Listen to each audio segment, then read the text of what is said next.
Don't ever be surprised. Don't ever be surprised. Don't ever have any expectation about hashtag MSW because you will be disappointed. You know what? When you're about 19 kilometers away from the Stade de France, literally 19 kilometers, that's where we are at the heartland of where, the Springboks, I guess they get to sit back and they chill before the weekend. And it has been so beautiful. It's been such a great experience just during the entire day watching what's going on. We did promise you that we are going to be taking over Paris. That's exactly what we've done. Hashtag MSW live in France, live in Paris, and bringing to you the room dividers on a Friday. In fact, forget the room dividers. We're bringing you what is deserved to you, which is a fresh coverage, a look into the build-up to the quarterfinals. And that's as plainly and as simply as we can. You've been waiting for the announcement to be made at 9 o'clock this morning. It was made. Maybe surprise a lot of you. You give me your thoughts. You share them with me. Send your WhatsApp voice notes. Pack them through. Send your messages to the Bok players. Who knows? A lot of them might even hear it because, they're around, milling around here and waiting. Just waiting to hear from home. Hey, that's what it is. 7 past the top of the hour. Sure, it's good to breathe the air that JJ Fredericks has been breathing. I don't know for how many weeks now. You wear many hats, sir. And I know that this time around it's been about you and logistics within the camp. Sometimes I can say it's about you and being an assistant GM, manager, etc. A lot of hats. But firstly, so good to see you. Welcome to the show. Thank you, Robert. Thank you, everybody, listeners, viewers out there. Good to be here, and welcome to you guys. Welcome to France. Welcome to Paris. This is where everything is happening. Well, happening for sure. Paint a picture, though. This past week, today we arrive, everyone's chilled. It's their day off. They can go away. They can do whatever it is. But give us a sense of this week where we finally knew that we are going to the quarterfinals. For you, your job, and everything that it entails, what's that been like? Yeah, Rob, it's been a roller coaster ride. Note to say that it's my 4th World Cup, so people will think you take things as it come. Sure, 4th. Yeah. No, come on, Mr. Manana. Let's give this man a big round of applause. 4 World Cups for any individual in any capacity is an achievement. Yeah, thanks, it is. But you never take things for granted. Privileged to be in a position like this, and what a wonderful environment to work in as an ex-rugby player. But now, being on the other side, putting things in place, Robert, it all started on Saturday night when we saw the result between Ireland and Scotland, and obviously we had to make a plan, but the plans were already set as we visited Paris twice, been here just after the World Cup in Japan. And then obviously each year doing a recce after end of year to put the plans in place. And we are on track, and obviously it's now over to the players to do their thing. And and I think without management, without the coaches to guide and to lead, I wouldn't think. I think it's a wonderful opportunity once again where we are on the brink of making history. But it's a different kind of history, though, JJ. When you look at it, it's a defense of a trophy won in 2019 in Japan. It's a defense of a trophy that we have high expectations for. What dynamic has that brought into the camp, though? Because it's not like we are trying for the first time to win it. We are defending it. Yes, as you just said, it's history Yeah. waiting to be made. And I think the current group of players, for most of them, it most probably be the last opportunity to go back to back. I don't think any other country ever achieved that. And with the current crop of players that we have, I think we're in a good position. I think we are in the best position to achieve the back-to-back. Springbok, former. And former many things, but current a lot of things too. He's a very busy man. But let's just say, member of the Room Dividers, Thando, Manana, good to see you in a familiar place. You've been back here now twice in one Rugby World Cup. I think that's an experience for you, not only just for the miles that you collect, but for the knowledge that you've been able to collect as well. What has today taught you? I've seen you sit around and observe. Share those thoughts. Rob, firstly, good afternoon to everyone. I think first and foremost, congratulations to JJ. I mean, I've played with him as teammates at provincial level. But also, I think just in terms of, what he mentioned, he forgot to also mention that he's been with 4 head coaches in those 4 World Cups. Namely? From Peter de Villiers, Heineke Meyer, Rassie Rasmus, and Jack Ninaba. That's 4 out of 4. So he's done tremendously well. I think he's been a good ambassador for South African rugby as a whole. I think he takes his job very seriously. I mean, also, Rob, this is a position that you can't just make a mistake about, because everyone just depends on him in terms of a day before. I mean, tomorrow it's captain's run, so he would have been there early to make sure everything goes well. And then on match day as well, he would leave the team and, the team will be welcomed by him at the stadium so that he just makes sure that everything goes well for the coaches. So well done to him. And I just think, just to go back to your question, Rob, as a professional athlete, when you have an off day, it's not a time for you to catch up, with what you've been missing. It's just a matter of just reflecting. So obviously, there would have been a lot of, thank God, the team, rightfully so. There's 33 of them, in the squad. Only 23 can be part of the team. So that 23 today, was just that sublime moment that I get an opportunity to take it over the finish line and take us for another 2 weeks. But also, if I looked at those that were not in the team, I looked at the Grant Williams. He's not sulking, he's smiling, he's walking with Kirtley, they're having a good chat. And that's the environment that you want. But I also have to applaud management through you, JJ, in terms of when they did the recce, they took the Springbok team away from Paris. You've got to drive to Paris, you've got to drive back. So as a player, It's like you're in a different world, It's a different world. But I think also what's important is there's no one who's serious. I mean, I look at players walking with their kids. It's an off day. They're not in their rooms. They're busy with family. Mind is completely off the game. But I think that beast mode will come into effect as we move into captain's run tomorrow. So I think for me, well done and kudos for them in terms of where they've been and how well they've been looked after throughout this tournament. It's never easy, Rob, I think, for South Africa, who stand on the verge of winning it the 4th time.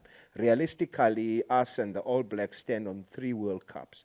But the team that's got better chances of winning it for the 4th is South Africa. And they would have done it having missed 2 other World Cup in 87 and 91. That just tells you about South African rugby, of the healthy state it's in because of people like JJ, of Rassie, the DOR, and the thinking that goes behind it, and the team itself on its own, led by Sia Kolisi. So for me, it's just been one of those things that says, if you're 15 minutes away from the game venue, you want to be here. You're not far off. You want to get there as early as possible, focus, get ready, warm up, and then you're into the game against the home side. So for me, I think, Rob, overall, I think this is a happy unit.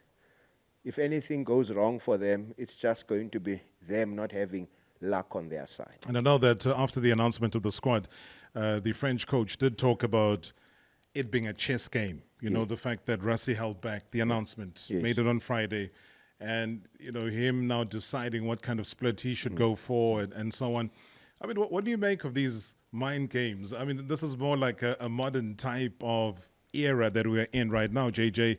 And it's just so beautiful to see and how the world is handling a Rassie Rasmus and the kind of disruption that he brings into the game, positively so.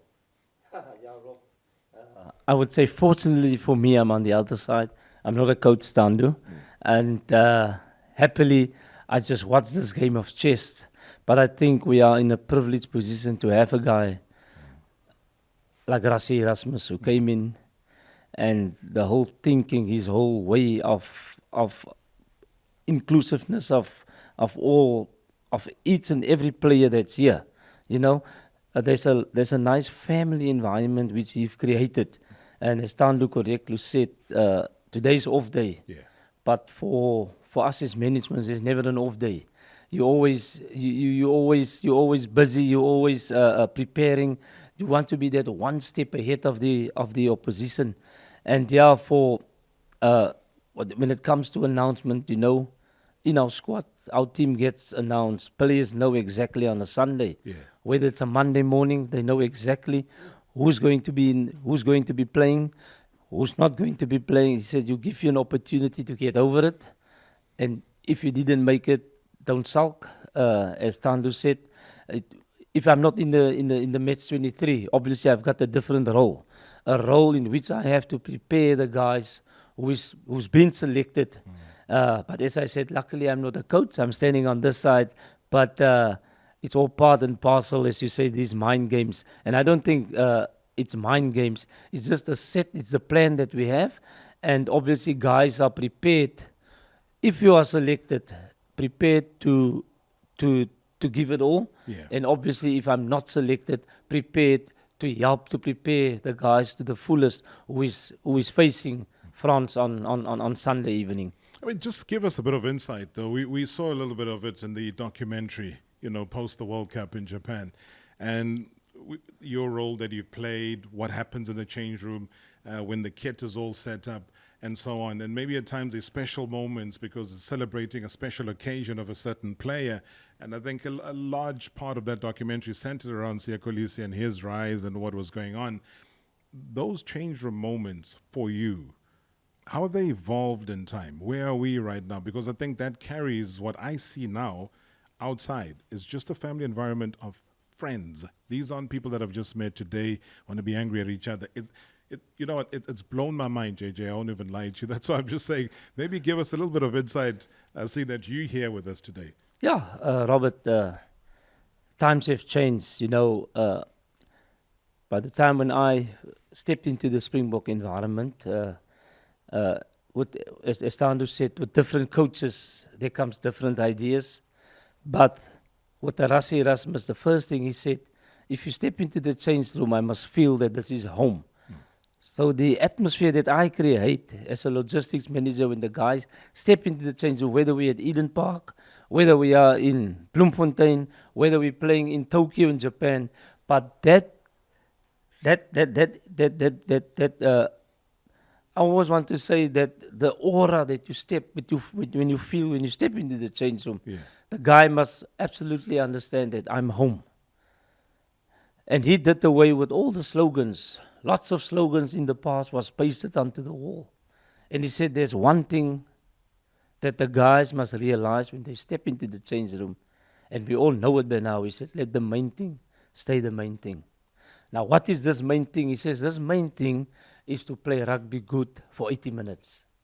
To go out there, to live for the moment, thinking of where we come from as South Africans, thinking where we are, and the power that we have to change the environment of our country as well. And I think we've got to a point where the guys realize and the guys take ownership of that. So yeah, change room, special place. Nobody from the outside can enter that place without an invitation. It's got to be sacred. It is. It has to be sacred. Otherwise, anybody can step in. Anybody can come through and feel like they're at home. JJ Fredericks, my guest here tonight, as we sit back and in the Bok camp and really start to think about it. We start to shape our focus. And he gives us brilliant insights because he is part and parcel of the travels. He's part and parcel of what happens on the daily. But imagine working your way up. I think, 2007, you're driving the bus. For the box was 2007, and then you work your way up into under 20s, and then you work your way up into the team management, and now logistics manager. All I'm saying is that there's got to be a resilience to you besides your playing days. What was the final product? What was it that JJ ultimately wanted out of this sport called rugby? Yeah, I think as I said earlier, Rob, privileged. To be in a position like this as an ex-professional player. Rugby's in the blood of the family.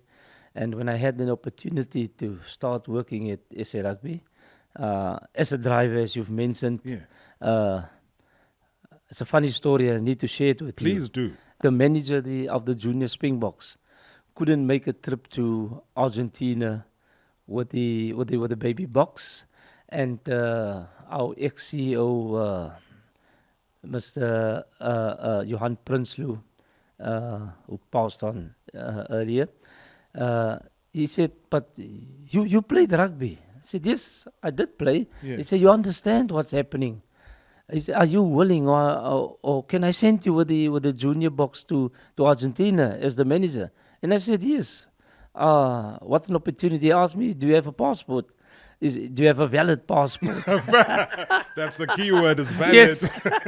Anyone can have a passport in It's SA. the valid passport. I said, no, I think I have Yeah. I have a valid passport. And there we went to Argentina with the junior box, came back, and he asked the coach at that time, how did he go? How was it? The coach said, no, this guy understands rugby, knows what players want, and as I said, the rest is history.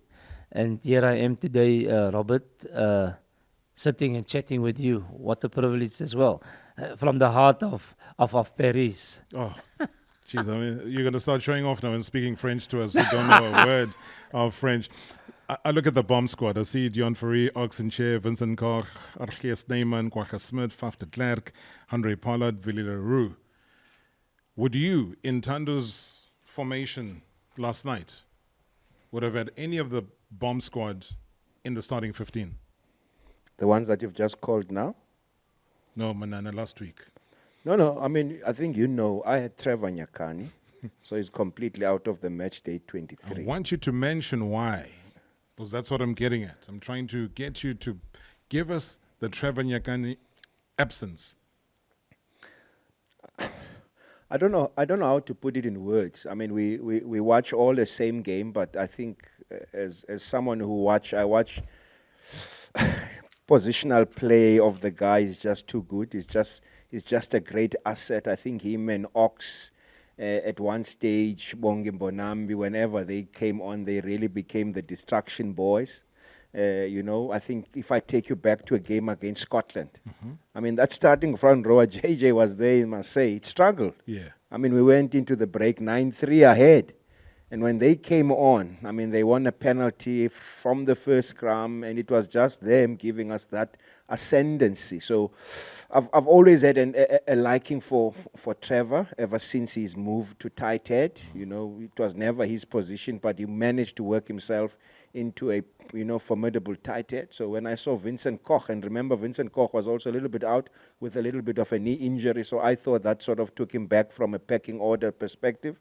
But I think there's always a plan, like we've heard from JJ giving us a little bit of insight. There's always a plan, and you know when you're playing, which games you're playing. So I thought, Vincent Koch, might have just sneaked it through. Trevor plays in France, in the top 14. So I thought he would have an edge, similarly to Kobus Reinach.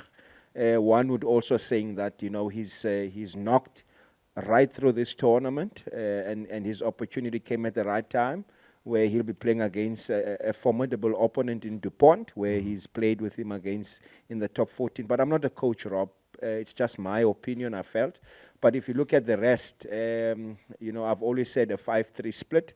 And in that 5-3, I also had Mani Libok being there and not actually starting. But surprise, surprise, Kobus and Mani are starting. And you find that Pollard and Faf de Klerk now are on the bench. So, surprise all in all. But this is what a great squad. I mean, if I look at that front eight, all the players have celebrated their half centuries. It's unbelievable. I think that's the most experienced forward lineup we've ever selected. If you look at our center combination amongst the two, that's 140 test caps between Jesse and Dialinda. And then if you look at our back three with Willems, Colby and Kirtley, they've pumped in a lot of tests there. However, for me, on the bench this time around, we have more experienced players in the back three where they have 219 test caps. So we want to finish stronger with experienced players that can actually do the job for us. I see it in that stance where Mani and Kobus, I don't know if JJ will be able to give us the last says of whatever, but I don't think it's possible now. But I'm of the view the reason we start with those players is for them to take it up to the French and build a formidable lead where possible, score those important tries, and then with the rest coming on just to make sure that they're the sealer of the game and seal it for us to go through to the next round. But you talk about that. I mean, it was called a surprise half-back pairing. Mani Libok as well as Cobus Reinach, and only, 5 forwards on the bench for that Rugby World Cup quarterfinal against host France. Jacques Dinaba, as you said, had several selection conundrums ahead of the game at the Stade de France, with the most anticipated being the choice of fly half, and naming his side today, actually giving the nod to Lebok, despite a whole lot of misgivings from other quarters as well. He is selected over Henry Pollard, who's seen as a much more reliable when it comes to kicking, but as not as innovative as Lebok is. So let's slide into that press conference and share what happened, especially around that issue. A proper battle, the words there of the captain, Kolisi. I think also balancing what Jacques Dinaba was talking about there, because Jacques also mentions the fact that it's about the execution on the day. He says he would have selected the same, even if it was for New Zealand. So stressing the point on so many different levels, guys, about the magnitude, the experience that's needed, the Stade de France as this hallmark of noise, it can be intimidating. There's so many different factors. So as a coach, you're not just coaching now, you're managing. Tell me a bit more about what you picked up from the coach. Rob, I think is very clear on oppositions they need to face. And that just points out that they understand the quality of opposition that they'll be facing. I mean, France have got a Floxelier, who's their kicking coach, who's turned the French players into prowess kickers, whether it be a tactical type of a game plan where if they kick downfield, they just kick for the sake of defending whatever you bring to them. 2, they also have an Edwards, the Welsh Edwards, defense coach Edwards, that is being a phenomenon part to have on their side. So therefore, I'm talking about 2 skill sets. So South Africa, if you look, they've identified certain strong points of the French, and like Jacques has said, they've selected players that can now actually look at the loopholes. Similarly on the other side. So South Africa has done the same in selecting their team. Similarly on the French, they would have done that. I think they got it wrong in terms of the bench. Galtier has now gone for a 6-2, and Rassi left him sort of on the bus stop, and went for a 5-3. So we've beaten them in terms of that. So all of a sudden now, it's the French who's doing something that they were not used doing, considering that they have a Dupont who's coming back from that cheek injury or surgery in terms of that aspect. But also I think if you look at what Jacques is also saying, is that had they played a different team, there would have been some few alterations within the starting 15 or match day 23. And here one looks at, for example, you look at a similar type of, would he have gone with the same Andre Esterhuis and Kenneth Moody had we had played, because they'd done exceptionally well at Twickenham in London a couple of weeks ago before we started with the World Cup. So those are issues that you've got to look. But I feel if you look at the French center pairing, Dante, Fakua, those are brilliant centers. So what do you have? You also have players that will be able to take them on physically, but also exploit the weak shoulders, where one understands that a guy like Dialinda has a good step in him, but also he can manage to give us go-forward ball. And Jesse is just that strong runner. He gives you nothing less, he gives you nothing more. He just wants to go at the opposition with that physical prowess he has. But also I think for me, where we are strong, we're strong at the back with the fullback. They've got a very good kicking fullback. He'll punish you. Wherever it is, he'll punish you. But we've got a Damian Willemse who creates from the back, different types of players. So I'm quite happy with what's there from a South African point of view. But also I have to say the loose trio, that's a brilliant loose trio. Hold on to that thought, because I want to take it up after the break. I need to release JJ. So where's JJ? I'm taking him off. It's his day off. It's my day off. It's his day off. I can't be punishing him on air. The one thing about captains, and we were listening to Sia there before I say goodbye and we go for the break, What has his leadership meant to South African rugby as a whole, to you as an individual who's observed him close hand? Just give me some insight there. If you talk about Sia Kolisi, we talk about South Africa. And I think that is what he represents. I was privileged to start with Sia at the junior box when we were on tour in Argentina. It was him, it was Steven Kitshoff, even Etzebeth. There was a whole lot of them where they started their professional career. And if you talk about Sia, as I said, you talk about South Africa, I think from where he comes from, I think that represents most of South Africa. The thinking, the playing, the mentality. Mentality. Yeah.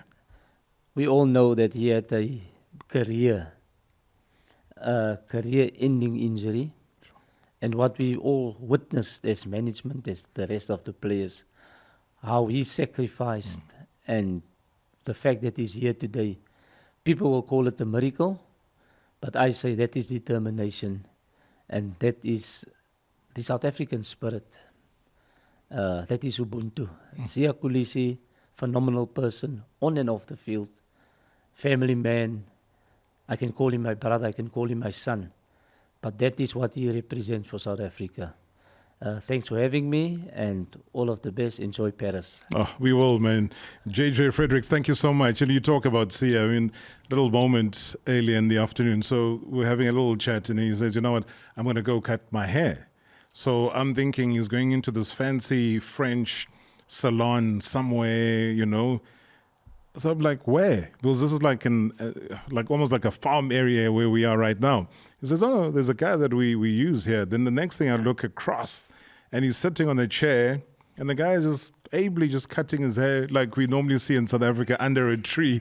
And, you know, and that for me marked something really special, to say it is not about the aesthetics. It's about what you want. It's the practicality. I want a haircut. We're going to do it right here in front of whoever, the birds, the trees that were watching at the time. We're live. We're in Paris. JJ is out of here. Thank you so much and good luck. Yeah, we certainly are live in France, and there's so many different aspects to the broadcast, so many different aspects to life as a Springbok. JJ Fredericks breaking it down very nicely for us in the first segment of the show. Thando Manana, and ever present here with the room dividers, sitting and chilling here with us. But one thing I can tell you is that equally so, you know, sometimes when you become dedicated as a super fan to a job that you do, you become dedicated as a super fan, regardless. Netball in Cape Town, you're there.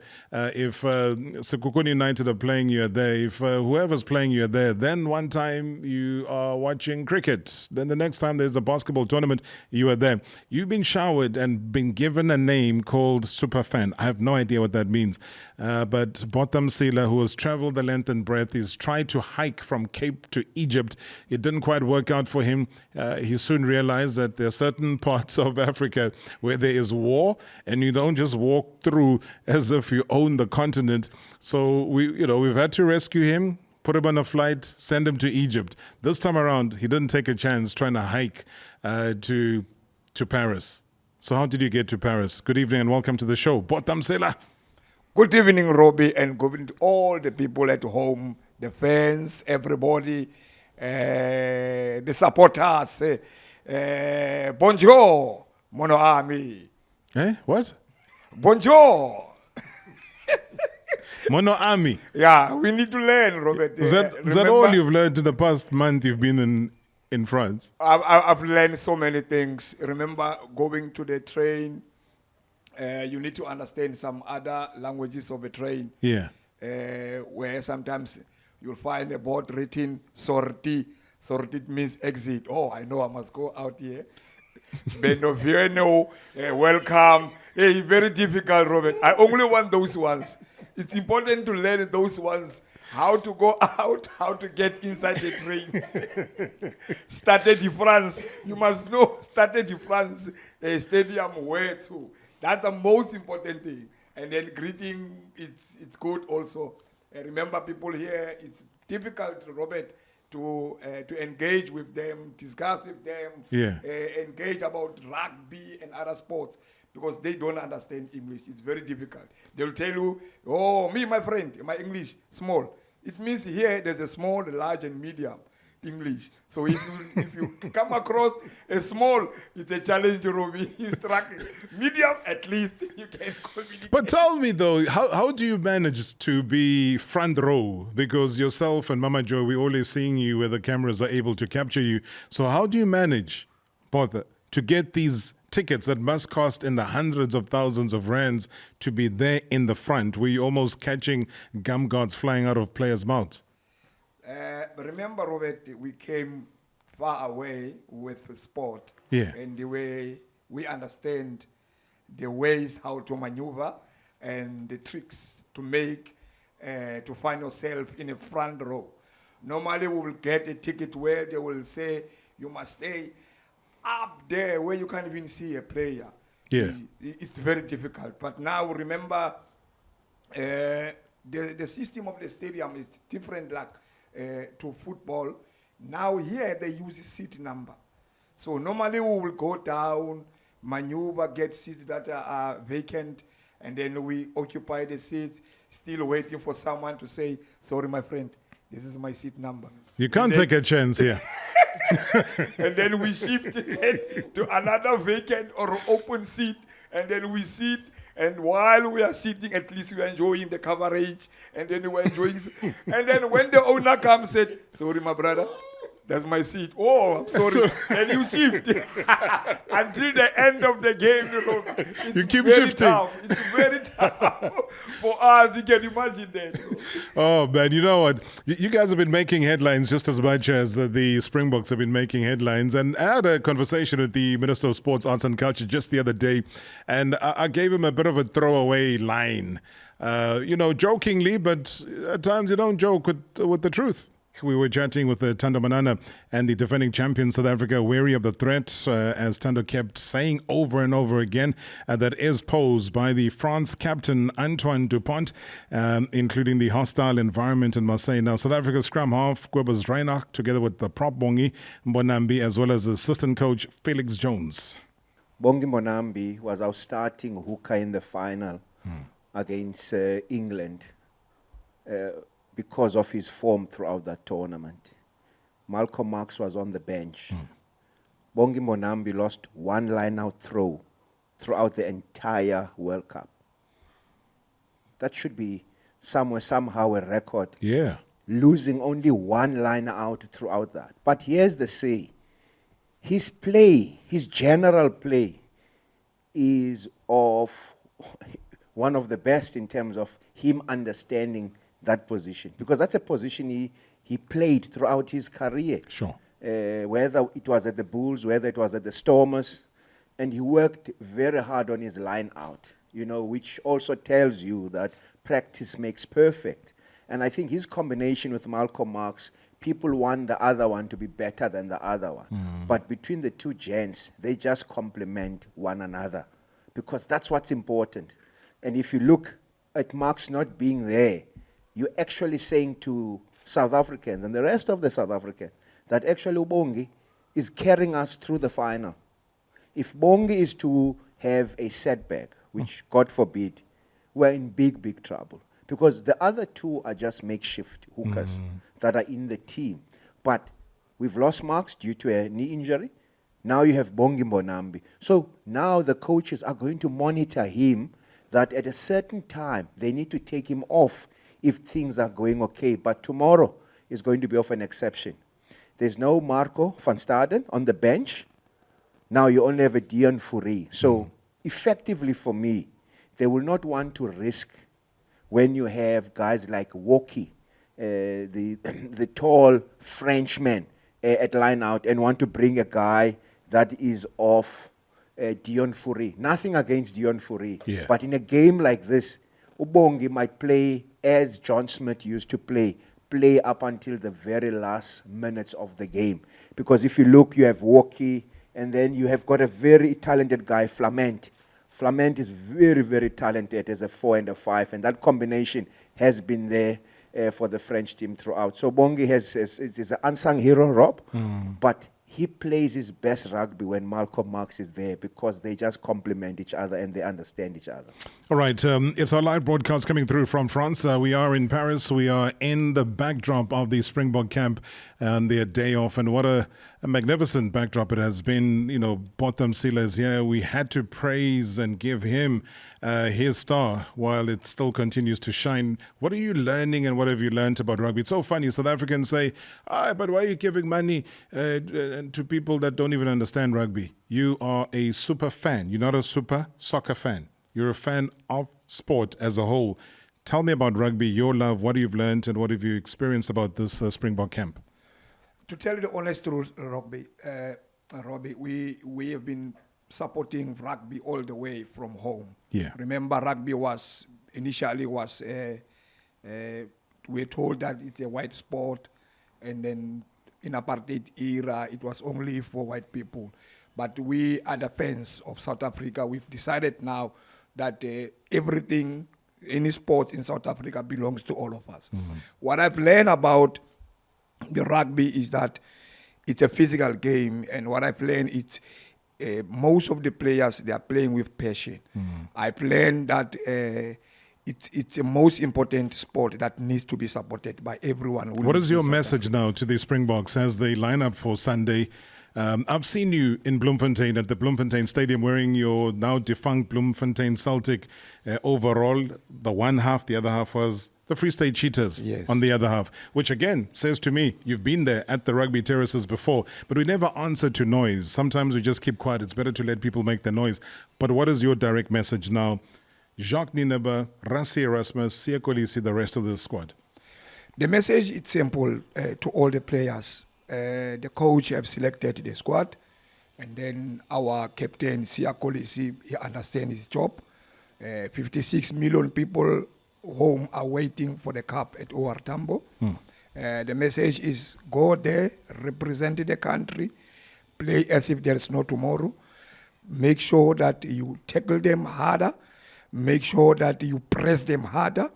I know that France, they are physically hard in terms of play, but we need to be also physically and attack them in a proper way. So what I'm saying to all our players is to say, represent us in good faith. We trust in you and we believe in you. We have a squad. I believe in you. I believe in you, Botha. Keep on doing what you're doing. Don't worry about the noise.